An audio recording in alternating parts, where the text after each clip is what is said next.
Bienvenue sur cette chaîne où chaque match est une aventure.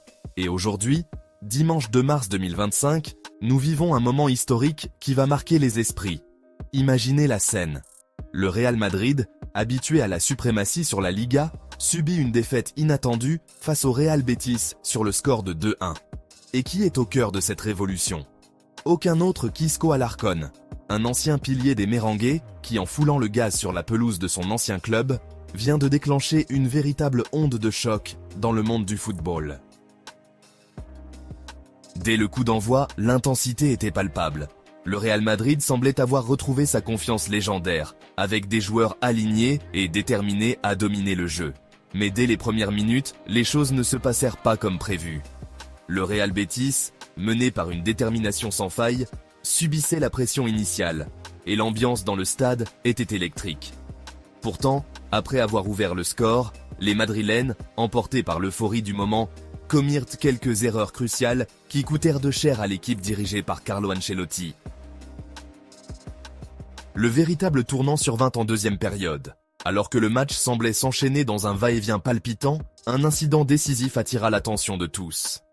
Dans une action collective magnifiquement orchestrée, Isco lança une passe décisive à Jesus, qui se retrouvait face à une défense adverse impitoyable. Mais c'est l'intervention de Rudiger qui changea la donne. Un contact jugé irrégulier fut signalé, et l'arbitre, inébranlable, pointa le point de pénalty. Malgré les protestations véhémentes du Real Madrid, la décision fut maintenue, plongeant le stade dans une atmosphère de tension extrême. Thibaut Courtois, conscient de l'enjeu, se concentra pour anticiper la frappe. Mais la puissance et la précision du tir d'Isco furent telles qu'aucun réflexe ne put empêcher le ballon de s'engouffrer dans les filets. Mais là, le moment le plus explosif de la soirée se joua en dehors des actions classiques. Isco, fidèle à lui-même et conscient de l'importance symbolique de ce but, célébra sa réalisation avec une intensité déconcertante. Sa célébration, qui évoquait celle d'un champion remportant une finale capitale, ne laissa personne indifférent. Les supporters madrilènes, encore sous le choc de la défaite, exprimèrent une colère immense. Sur les réseaux sociaux, l'indignation monta en flèche. Pour eux, cet acte était perçu comme une trahison, une marque de manque de respect envers le club qui, pendant 9 saisons, avait fait de lui une légende en lui offrant l'opportunité de briller au plus haut niveau.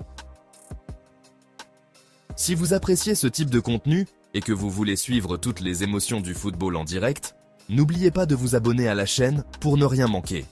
Et activez la cloche pour être alerté dès que de nouvelles infos arrivent. Plongeons un peu dans l'histoire d'Isco, car son parcours est tout aussi fascinant que ce match explosif. Durant 9 saisons au Real Madrid, Isco fut l'un des joueurs clés ayant contribué au plus grand succès du club, notamment sous la houlette de Zinedine Zidane. Ce milieu de terrain au flair inimitable avait su conquérir le cœur des fans en remportant notamment 5 Ligues des Champions, dont 3 consécutives, avec ce que l'on appelait alors la génération dorée. Pourtant, en quête de plus de temps de jeu et de nouveaux défis, il avait décidé de quitter les projecteurs des Merengues pour rejoindre le Real Betis en 2023. Depuis son arrivée, il a retrouvé ses couleurs. Et sous la direction de Manuel Pellegrini, Isco a retrouvé un rôle central sur le terrain, démontrant qu'à 32 ans, il n'avait rien perdu de sa magie. Lors de ce match décisif, son influence fut omniprésente. Chaque action, chaque passe, chaque déplacement témoignait d'un joueur qui avait su perfectionner son art au fil des années. À la récupération, il se positionnait comme un véritable chef d'orchestre, dirigeant le jeu et rappelant à tous ses spectateurs pourquoi il était considéré comme l'un des milieux les plus talentueux de sa génération. Sur le terrain, il était tout simplement intenable.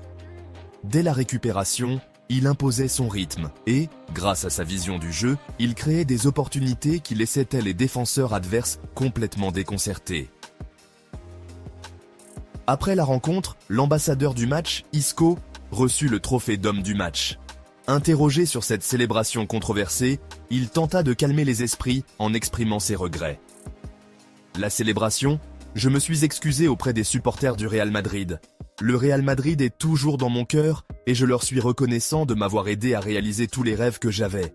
Ils ont les meilleurs joueurs du monde, beaucoup de qualité, beaucoup de vitesse. Toujours avec le Real Madrid dans mon cœur et reconnaissant pour m'avoir aidé à réaliser tous les rêves qu'un enfant peut avoir.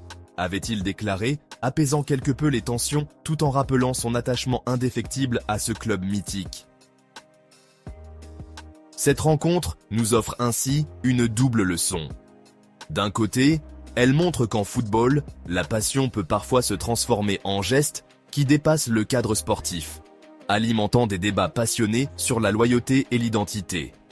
De l'autre, elle démontre que même après avoir quitté les projecteurs d'un club légendaire, un joueur comme Isco continue d'écrire l'histoire avec talent et audace. Ses passes millimétrées, sa capacité à lire le jeu et son calme sous pression lui permettent de se hisser au rang des joueurs toujours déterminants, capables de renverser le cours d'un match en quelques secondes. Laissez un commentaire pour partager votre avis sur cette célébration explosive et sur l'avenir d'Isco dans cette nouvelle aventure au Real Betis.